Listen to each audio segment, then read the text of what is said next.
Hello, everybody. This is Dr. Tanishq here from the Football Digest podcast, and I welcome you all to the newest episode of our podcast. I have with myself Mr. David Lepetit, who is the founder of Helliconia Sports Consulting. We've already done the first episode, and it's been live for over a month now. And it was great to receive such an interesting comment, such an interesting insights as to what psychology basically does for a player. So here we are with the second episode, and this is going to be much more fun. So, David, hello, how have you been? I'm great, Tanishq. Always nice to be with you and with your audience. Hello to everyone. No, no, definitely. It was a good episode when it comes to the topic which was chosen by us in terms of psychological aspects of the players.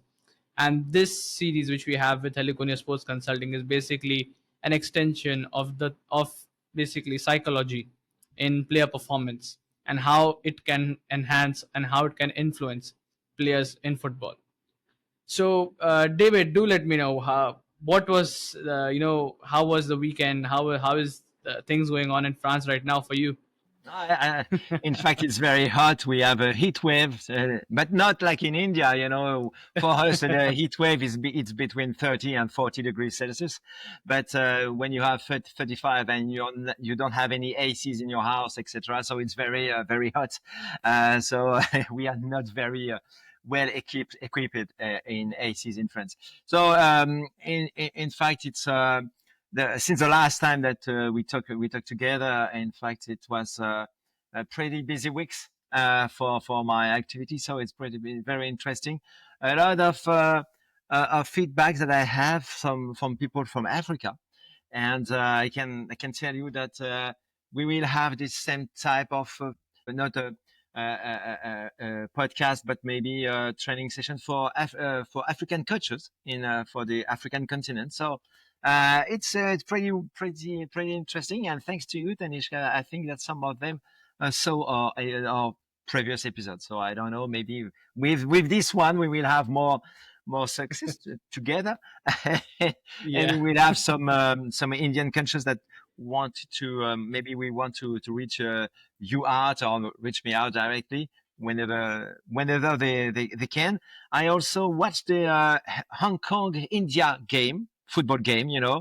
and I'm so sad for India that you lost one nil at the end of the game, almost at the end of the game, if I remember well. Okay, Yeah. and I know there were some critics about this result, but in fact, sometimes you can win, sometimes you can lose. So there's no, this is the game. Yeah. Yeah. I mean, it's not just about the loss. Basically, it's the way that we lost. Of course. We gave away a lot of the ball. We basically played Hong Kong out of the park throughout the whole game, but Mhm. because we lacked that clinical finisher in our team, we basically lost the match, and we even missed a golden opportunity in the middle of the game as well, where there was an open goal, but the player missed. So yeah, they took care of their chances and they won the match. And basically, we are, hanging just by a thread right now for the AFC qualification for the 2027 edition. So I mean, yeah, this is let's see. interesting. This is interesting because, in fact, I think that at your national level, national team, there's a lot of things to do. And uh, thanks to my network, I know a lot of high ranking people, in different type of departments that could be very helpful for your federation. So it could be interesting when you have to develop something or to create something from almost nothing. It's very interesting. Yeah, there's a lot to do for Indian football, but it's just about the right people in the management and the right mentality for these people, which is basically the topic that we have for today, Yeah, but psychology. thanks, And thanks to you, I think India will be a great national team. I definitely hope so. I didn't get the dream to play for the Indian team, but I'll definitely am on the mission to make them great again, like they Yeah, were back in the days. So yeah, it's good to be on this path. But coming to the episode now, yeah. uh, you know, we have seen Heliconia Sports Consulting as one of the top uh, organization when it comes to psychology and its implementation in the development of athlete performance. and yourself included, since you have already mentioned that you have got inquiries and you have got references from Africa, given that you were one of the guests on the African Football Business Summit, if I'm not wrong. Yeah. So so that's great to hear. And when it comes to psychology, it's a very interesting field, in my opinion, when it comes to player performance and enhancement of player development. But not a lot of thought is given, in my opinion, to the psychological aspect of the players and the psychological aspect of the organizations as an entity. So what do you think, basically, what role does psychology play on a general basis? And then we can move forward into the more detailed aspects. But what basically, how does psychology and its concepts help an organization be successful or go in a downward spiral? Mm. Just for reminder our audience, the first episode was very. We talked about how to improve the relationship between manager and players, and now we will go a little bit deeper. You're talking about the role of a psychologist in organization, sports organization. I think it's a fundamental one, very very important one. But everyone cannot be a good psychologist. And I will explain my different type of experience that I have with some clubs. There were people that I encountered, in different meetings with sports organization in France or abroad, etc. So I think it's very important to understand why do you need a psychologist.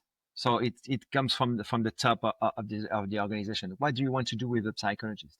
I can't remember, but maybe in the first episode I told you about sports director, in the MLS clubs, who said we don't need a psychologist anymore because, in fact, players, when they want to talk to the psychologist, are afraid that the psychologist tell to the head coach that, in fact, there's maybe an issue with the players, and in fact they don't play because the head coach don't want to take the risk to put a guy on the field who is not very well in this right now, in this instant, to play, or something is bothering him, etc. So he said, we don't need a psychologist, but maybe this is not the way of a psychologist should be used. Psychologist is not only someone who you give him a dossier, a file, with giving this player and said, make him better, in his mind. It's not like this. I think it's a day-to-day basis meeting with people, etc. And at the end of the day, a player should forget that the psychologist is a psychologist. This Yeah. is a way of thinking. As you can experience in your corporate life, you can't. The best manager is when you don't remember that it's your manager. It's your colleague.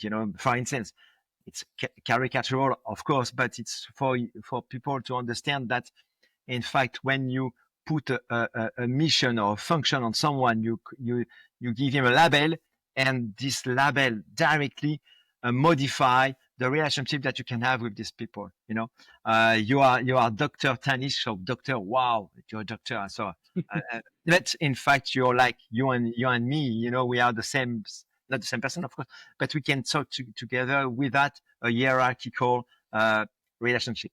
So what do you want to do with a psychologist? But having a psychologist is very important for me. Does it make your team better? It depends on what you want to do with your team, what the philosophy you want to put on your field. Is it different than the mental preparation?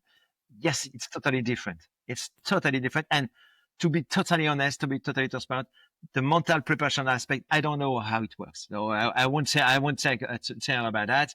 I won't speak Hmm. about that. And it's another part of the field that I really don't know. But the psychology is very important. And why? Because, in fact, in Helliconia, 5 years ago, when I started the company, I really wanted to understand who is the human being behind the athletes. Okay. And I wanted to do it with myself, with my experience, supporting companies in different aspects, and using tools that I use in companies, sort of personality tests, etc. And very, very fast, I understood that I can not do it by myself, in fact. And why? Why? Because, in fact, people think that they can do it by themselves. HR, for instance, are using personality tests. And this is why what we will talk about today, how these so-called magic tools or magic solutions have an impact of the player development. And I will give you, if you're okay with that, Tanishq, if you have any other questions, I will give you three examples that I experience in my relation with sports organization, and I think it's very, very important. And you will understand the three different type of orientation that we can have in sports organization that could be very risky or at least unreliable at all. Okay, so do you have any more questions, Tanishq, or can I go with the first example? No, no, definitely, definitely. The show is all about you. Okay, thank you. The first example that I experienced, in fact, is with first a team in the first division in the NCAA.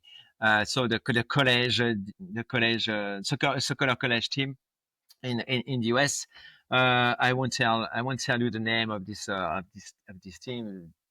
Just if you Yeah, can understand the secret that yeah, I yeah. have with this type of person. But in fact, the head coach was a French guy, so this is why it was very easy for me to be in touch with him, and we worked on a project to understand, as I said, who is the human.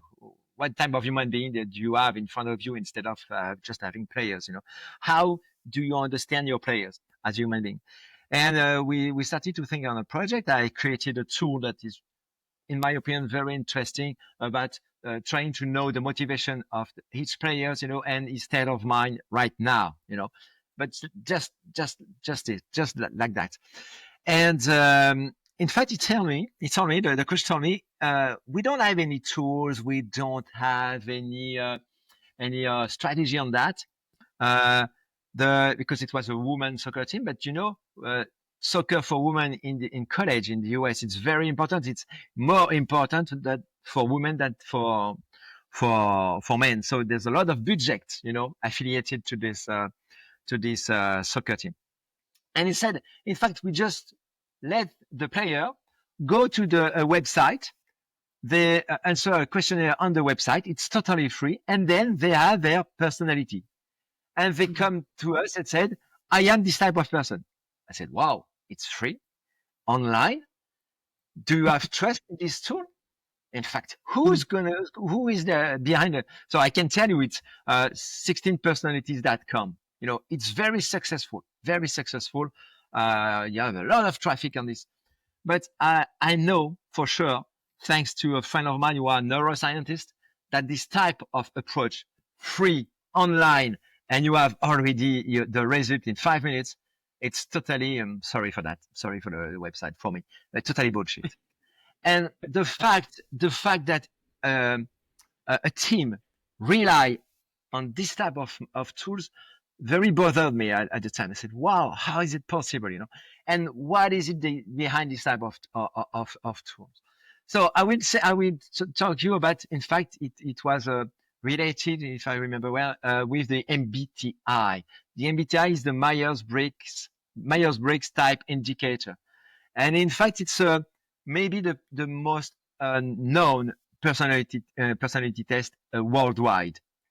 It's a psychology typology tool based on the work of Carl Gustav Jung, psychoanalyst, starting at the start of the 19th century. Um, Related, his work was related with Freud, and we know for sure now that psychoanalysis it's not relevant scientifically, but in fact it has the good questions, but didn't have the right answers. So it's interesting, I Yeah. remember a scientific at the time said with Freud and psychoanalysis, uh, in fact, there are something very good with his approach, but it was not new, and there was new things in this approach, but they were not good. So this is interesting to understand that, And in fact, during the 1940s, two people, Isabel Briggs Myers and her mother, Catherine Briggs, tried to understand the psychology of people, and they created this tool, the MBTI. They categorize individuals according to four binary dimensions. So you can be extraversion, introversion. This is a contrast. Sensing or intuition, thinking or feeling, judging or perceiving. And with all those type of combination, you can, in fact, the human being should be categorized with 16 personality types.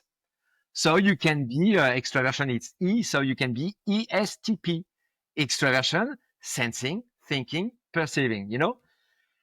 I won't go to the detail because we don't have 4 hours in front of us, but in fact, just the fact that saying that we can be categorized, in a binary ways, Yeah. I don't like that. In fact, it's more complex than that. The human being is very much.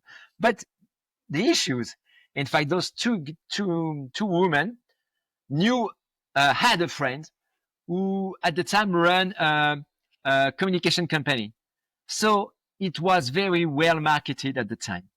And the fact that it was very well marketing, this tool knew a very huge success in the US first and then worldwide. But there's in fact an issue with those tests. When scientists wants to understand how did it work, they just noted some very interesting thing. First, there's a low predictive validity. The MBTI doesn't reliably predict key outcomes such as job performance, academic success, or behavior. Okay. The reliability issues. So if you do the test now and you do it 3 or 4 weeks later, 40 or 50% of the answer or the typology that you had at first can be changed 2 or 3 weeks ago after that. So there's no reliability. As I said, the fact that you can be binary typology and it's not normal. You are forced to choose between two poles. And in fact, most personality traits are totally differently distributed, across the population. So this categorical approach is totally considered by scientists artificial.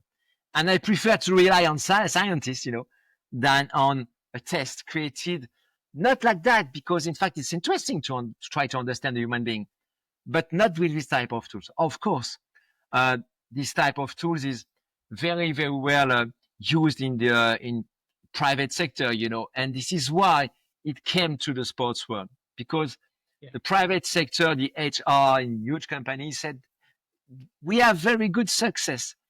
But in fact, I can tell you, personality tests to be very successful, not relevant, but successful, are based on what we call the Forer or Barnum effect.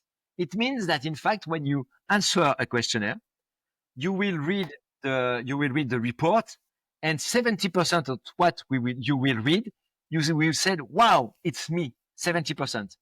But in fact, there was an experience created in university by Mr. Forer, and the guy mixed the answer of every student and give the report in a blindy way. So my report could be in your hand and your report could be in my hand, And in fact, you read the report and said, Tanishq, wow, it's me. Oh yeah, I recognize me in this report. And in fact, it's what those new, it was mine. So if you have 70% of the report that are written in a certain way, you will find it relevant. But I can tell you that it's not relevant. I can tell you because also I use them. And I had a certification on one of them, who is maybe not as critical that the MBTI, but he has his lacks, of course. And it's by color, So you could be red, you could be green, blue, yellow, and in fact, it's also bullshit. You're not a color. And in fact, people associate the color with, can I say, a skill. For instance, red is a leader, yellow, a person who is fun, very social, etc. It's not as simple than that. So if you are a manager of a football team, if you are a sports director, a chairman, a head coach, don't choose this tool as the can I say the best decision, best tool for a decision making process. You know, it could be interesting in some ways, but it's not reliable at all. You know, and in fact, you can create artificial typology on people, and you can artificially change their behavior. If you tell me that I'm red, I could be a leader. Maybe I will think I can be a leader, but in fact, I don't have the skills to be a leader. And I will change my behavior to say, okay, people saw me like this. I will change my behavior, but in fact, it's not me, and I will create another type of personality, etc., etc. So I'm very Yeah, clear in what I say. I'm clear enough, but be cautious when you try to use this personality test. Um, in fact, I prefer for a team that a team have a budget to invest with neuroscientists who will help you to uh, to run some tests, some psychological tests. But if it's done by neuroscientists, it's okay. If it's done by a company, private company, it's not okay. And I'm doing I'm doing profiling for players, but not on personality traits. Most of the time, only of the time, it's about motivation, and it's totally different. It's totally different because it's not the same issue that we can encounter at the end of the day. So very be careful. My first experience that I wanted to talk, it's about how those assessments, the personality assessment. Okay. Do you have a yeah. question on that? I have, in fact, I have a lot of things that I can, but we don't have time. But in fact, it's wow, incredible. No, no. I mean, when it comes to these personality tests, even when we because I've personally studied psychology as a subject for 2 years, so we were also taught that yeah, these tests are the metrics which are given, and these are the results which basically determine what kind of a person or what kind of personality do you belong to. Now, yes, I agree with you that uh, when it comes to footballers, when it comes to sports persons, to be specific, personalities or mentality cannot be the same for any one player or any two players in between them, because every player is different, every mind thinks differently. And when it comes to football, basically, there was a scenario which I had mentioned before as well, that had happened with you. When it comes to interacting with some sort of an organization with the League One club. Obviously, we cannot name the club, but could you let me know what that experience was, and what basically the challenges that the organization was facing? Yeah, just if I can, before that, just it's very important why sports organizations are running those personality tests or try to rely on. It's because they think that there's a link between personality and performance. And Mhm. every scientific study that work on said there's absolutely no link between personality and performance. It's very important to have that in mind. Okay, about the League One, But the League yeah, One club. I just have a question. I just have a question with what you said. Now, you have mentioned that there is no link when it comes to personality and performance, right? Yeah. But we see that players like Ronaldo, players like Messi, they have that aura, they have that personality in them, which has brought out the best of the performances over the past 2 decades, as we have already seen. And it's not just in football. If you take someone like Virat Kohli in cricket, if you take someone like LeBron James in basketball, these players have that personality which has been developed over the years. So, is it the personality which brings out the performances, or is it the other way around? That once they perform, their personality develops over the years to what we are seeing right now. It's very interesting, in fact, because your question is doing the link with my second experience. And this is very interesting. I will tell you why. In fact, you said Messi, Ronaldo, James. You can say Jordan, Pelé, Zidane. Yeah. What are they in common in their personality? Those five guys. Absolutely Leadership, complete leadership qualities. leadership. But is it a trait? leadership? Is it in your personality leadership? No, No, no. no. It's leadership, and I don't like the concept, the theory of leadership. I don't like it any very, very, because you have so different type of leaderships if you want to talk about leadership. But look at Messi and Ronaldo. If you just say in soccer, they are totally different people, totally different people. And if you go back to the personality test, who said to be a leader, you have to have those traits. Messi are totally different than Ronaldo. Messi is, if I go back to could be introvert and Yeah, Ronaldo extrovert. This is why the MBTI is totally irrelevant to tell yeah, you that Messi will succeed and Ronaldo can succeed too. And in fact, what is very interesting in your question, and it's what I experienced with an academy with a French club in France. They try. I think it's a project is still on the run. Try to create a school of a management school within the clubs, and through these management schools, a leadership schools. Why? Why? Because in fact, for young age, starting at 14, they try to understand who's going to be the leader of the team. You know, at 14 years old. If you talk with neuroscientists, it's totally crazy, in fact, because you cannot predict that Tanishq, 14 years old, will be a leader. It's not yeah, predictable at all. Okay. And I talk with a guy who is now the national technical director for Saudi Arabia. He's also a French guy. And I told him that it's totally crazy to act like this. He said, "You're right, David. You're right." I said, "Not before 18 or 20. You're totally right, David. We cannot predict you." But they try to do that. I said, "Okay, why?"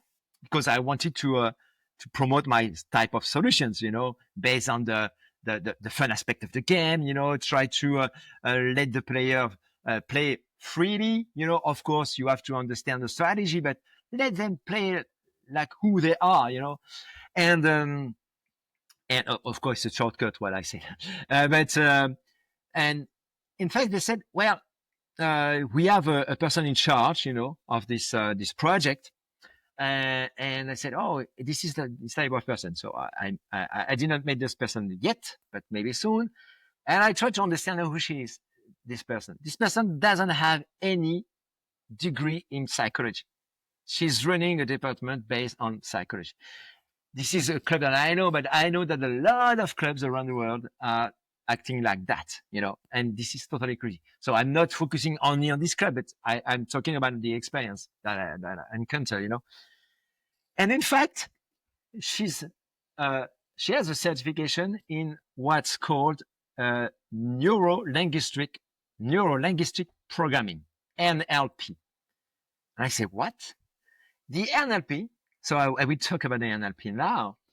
Is an approach to communication, personal development, and sometimes therapy, created during the 70s. So I don't know if you know what is the NLP, but for your audience, uh, this approach was created by a mathematician and a linguist, and the purpose is to understand and try to create model about excellent behaviors, that you can meet to someone in order to replicate or teach other people how to behave to be successful.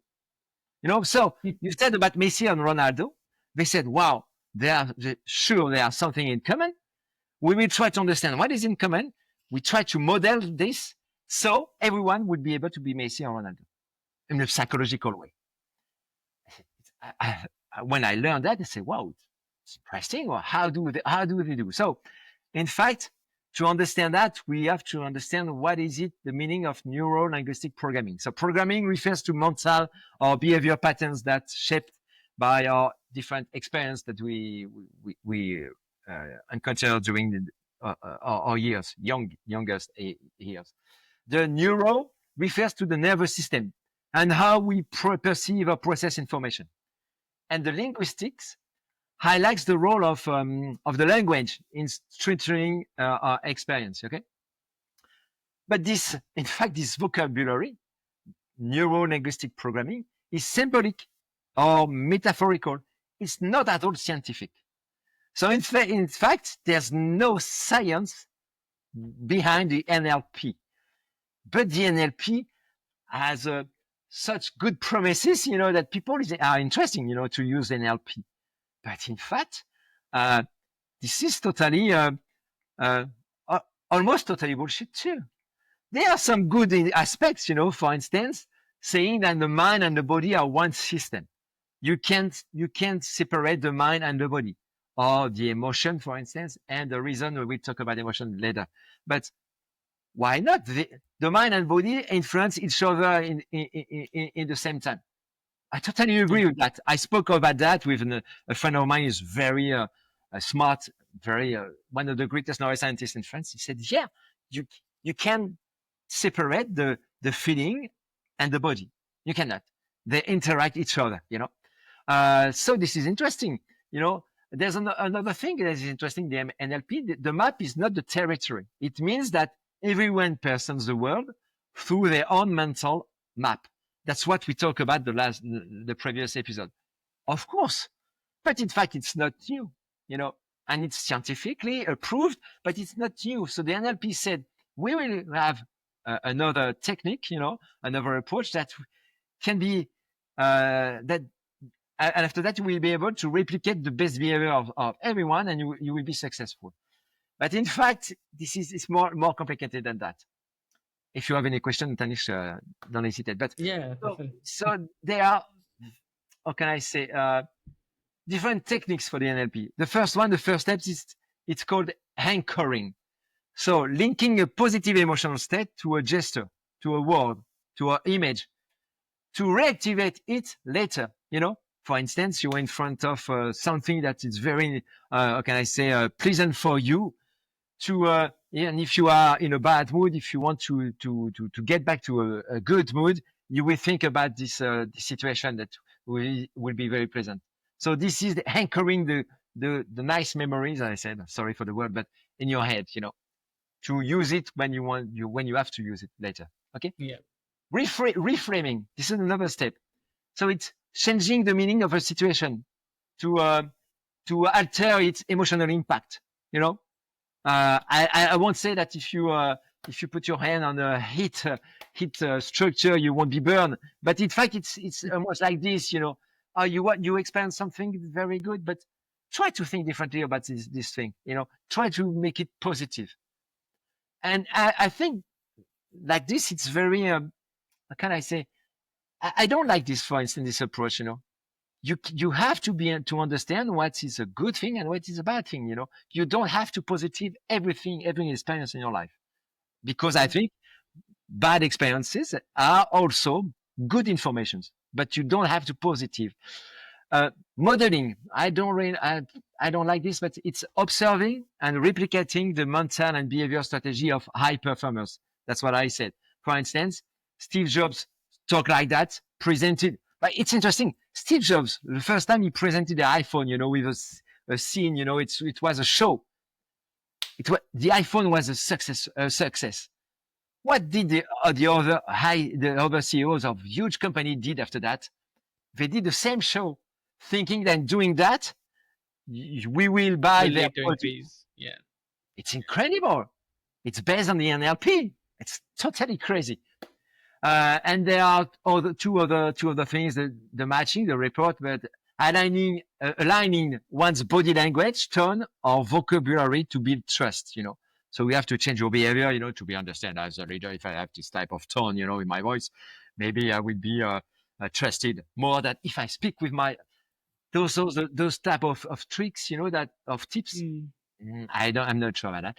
And changing sub modalities. So it's altering sensory characteristics of memory image. So how those all this approach is based on subjectivity, and I can tell you the neuroscientist said, don't use that.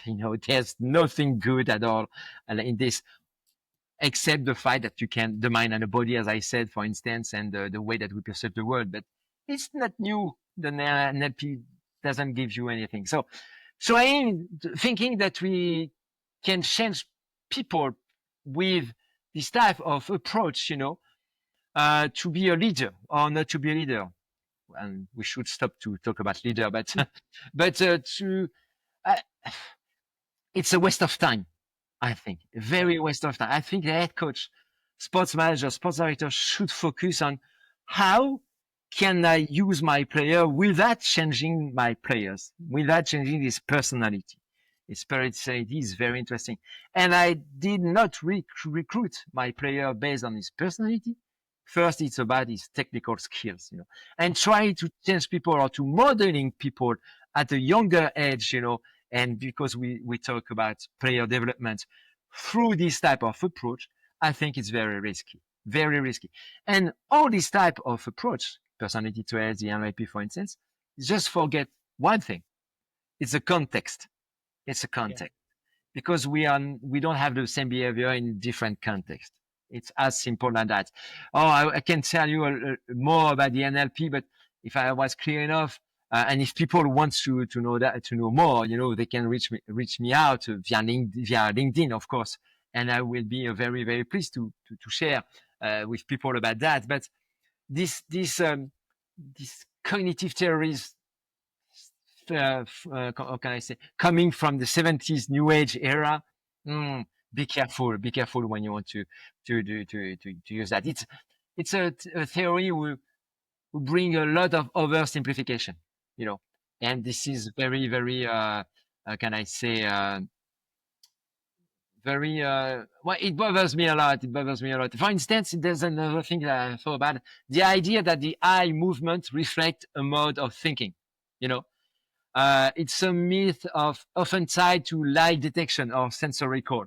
So the eye movement, if it, I know that if you look at, if I look your eyes and you look at on the top of right of your, of your head, it means something. In fact, it has been refuted by multiple experimental studies.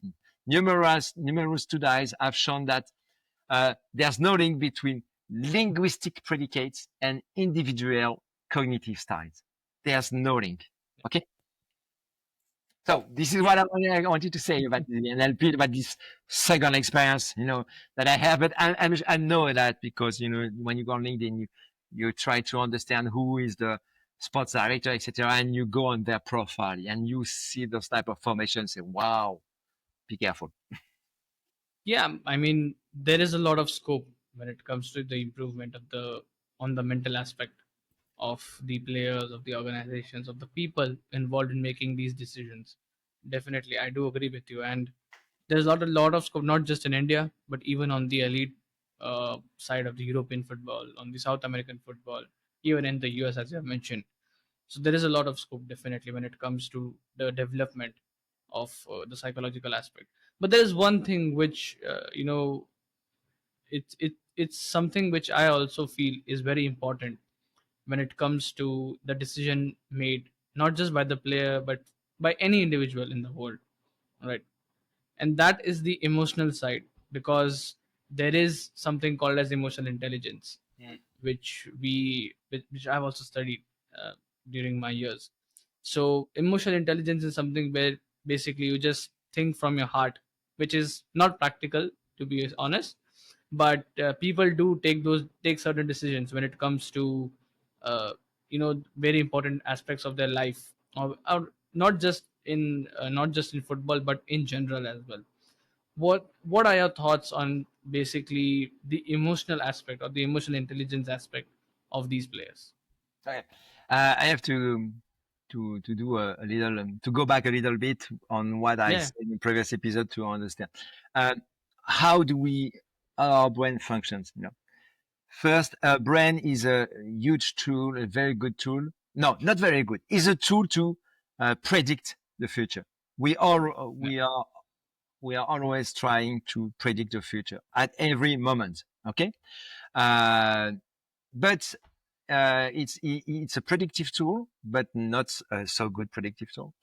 It's an approximative tool, okay, and it's an automatic tool. So we are using a lot of shortcuts to make our decision, okay. Another aspect is that, in fact, we have limited capacity, cognitive limited capacity. Everyone, even Albert Einstein at the time, he was a genius, but his brain was the same that your and mine. But we like to categorize, so we simplify a lot. We like to categorize. We like to identify ourselves to one categories that we created, and then we compare people, etc. So this is interesting to have that in mind, because when it comes to emotional intelligence, uh, at the end of the 70s or beginning of the 80s, I think it's the same time, after the NLP, there was a theory about several intelligence, multiple intelligence. In fact, we all are smart. In fact, we are all intelligent, maybe. But I have an issue with the concept of intelligence. What is it? And in fact, the only way, it's a scientific way to try to understand intelligence, is the IQ. You know, when you pass, when you go, you'll be testing for your IQ. I was when I was young at the time, and I'm very humble person, but I know that my IQ was not that is not that bad. But at the time in France, to what can I say, to try to to have some benefits from your high IQ, you had to go to schools to pay, etc. And my parents didn't have the money for that, so never mind. But I know that I can be I can say known as a smart one. But it's not what I want to say. Even the IQ, we just talk about the intelligence. Even the IQ has its limit. The IQ test has its limit. In fact, it's help you to understand how you can resolve in a logical way or in certain way some complex problem. The emotional intelligence is something else. So first, the concept of intelligence, forget that. But the emotional intelligence is it's a concept that appeared in the 80s, and there are three models, three theoretical models of intelligence, emotional intelligence. Not the first one, but one of them is the Mayer and Salovey model. It was in 97, and it's called the ability model. In fact, the emotional intelligence is seen as a specific form of cognitive intelligence, and it has four components for this model: emotional perception, emotional facilitation of flow, of understanding, emotional understanding, and emotional regulation. Cat, four components. Cat, it's French, sorry. Four components. There's another model, it's the Goldman models in 95, 2 years before. It's a mixed model. In fact, the emotional intelligence is viewed as a set of emotional and social competencies, And in this case, you have five domains: self-awareness, self-regulation, motivation, empathy, and social skills. So it's totally different as the model that I talked about just before. And there's another one in 2001. It's the threat models. And the emotional intelligence is viewed as a stable personality trait. And the emotional intelligence is measured by a self-report questionnaire. So it's a subjective assessment. Okay. So you can see that with one theory, you have three models. So first, I question the theories. Which model is the best one? Yeah. And the Goldman model, you have to know that Daniel Goleman was a journalist. And in fact, he created a psychological model. How can a journalist can create a psychological model? Even if you like psychology, like I do, I won't tell to any sports organization that I'm a sports psychologist. No, I like to work on the domain. But if I have to run a project, I will run it with true psychologists. I will pilot the psychologist, but I won't tell that. I won't create a psychological model because of my hobby, And this is what it was at the beginning with the emotional intelligence. So you can question, the reliability, the scientific approach of the emotional intelligence. First, how is it measured? In France, there's a performance, based test, and this test assess objective abilities, recognize the emotion on the face, etc. What? So you can recognize the fact that maybe I'm sad, or I'm glad. Okay, if I smile, maybe I'm not sad, but in fact, what is the importance of the culture, because the Asian culture is totally different than the Western countries, the African, etc. So there's also this aspect that I know, and though it's always a self-report test, So the problem is that the individual subjective perception of their emotional competencies, So who am I to understand my own emotions, and thinking that the emotions that I'm feeling is this one. Okay. So after that, it's to work on that. And if I try to make a quick summary, the emotional intelligence is the ability to effectively manage emotions for social, personal, or professional adaptation. But what I don't like with that, it's for some consultant, that comes with the tools, you have when you pass the test, after that, you have a wheel of emotions, sort of a report, But a lot of consultants, because this is a new trend, and you're right to speak about that. They will tell you that in fact you have to control your emotions to maybe be promoted, etc., etc. So it's a little bit of manipulations of people. So be very careful. I don't know. Maybe it could be interesting to understand the type of emotion, etc. But once you tell people act this way to better perform on your emotion, act this way on your emotions. For me, any emotions is in information. If I'm a head coach, I prefer to understand that my player is very angry, with the situation, that thinking that my player is working on his emotion to hide me that the fact that he doesn't like the strategy, etc. And it's totally, I think, irrelevant to think about the emotion in this way. And it goes at the opposite of what a lot of neuroscientists says, that it's not the emotion that guides our behavior, it's, as I said, it's a perpetual interaction between the mind, the body, and the emotions.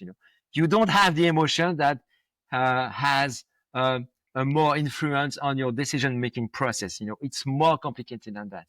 It's not because you will change your way of, I don't know, facing an issues, that you will better perform on solving these issues. And I know that because I'm playing tennis. Do you, if your audience, I don't know if how the age of your audience, but in tennis you had John McEnroe at the time. He was always angry on the court. Just try to ask him not to be angry on the court, and it was part of his strategy to be angry on the court. Because he could not manage his emotion, and I'm sure that if people ask him to manage his emotion, he won't be the same anymore. There's a Andrei Rublev, a tennisman, a Russian tennisman, who has this type of issues. He was in the top 10, and he was always angry, broke rackets on the court, you know, did not be very fair play with his opponent, etc. So he hired a psychologist who tried to work on his emotions, thanks to the emotional intelligence theory, etc. He's not in the top 10 anymore. He's worse than the top 10. I think it's number 20, etc. So you see, emotions, it's part of you. It's part of your traits, whether they are bad or good. I don't, in fact, there's no bad or good emotions, but whether you are a nervous people or calm people, etc. Don't try to change people. People are very good with who they are. And this is something that the type of manipulation, it's always to try to help you to predict the behavior of someone. So if I'm working off your emotion, I am sure that if I ask you something, you will do it in the way that I want you to do it.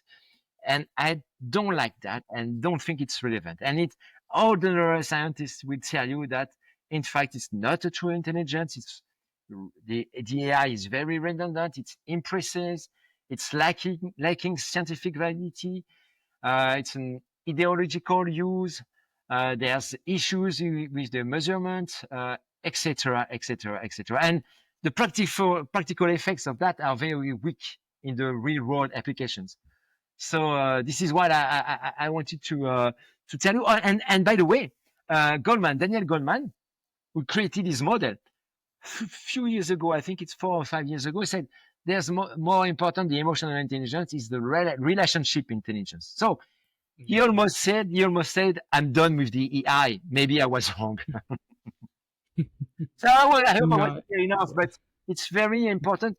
In fact, this episode, I spoke about three things, personality test, a theory based on maybe manipulation, but about body language. When you hear the journalist saying the body language of Alcaraz during Roland Garros. No, come on, stop with the body language theory. Stop with that. It doesn't mean anything.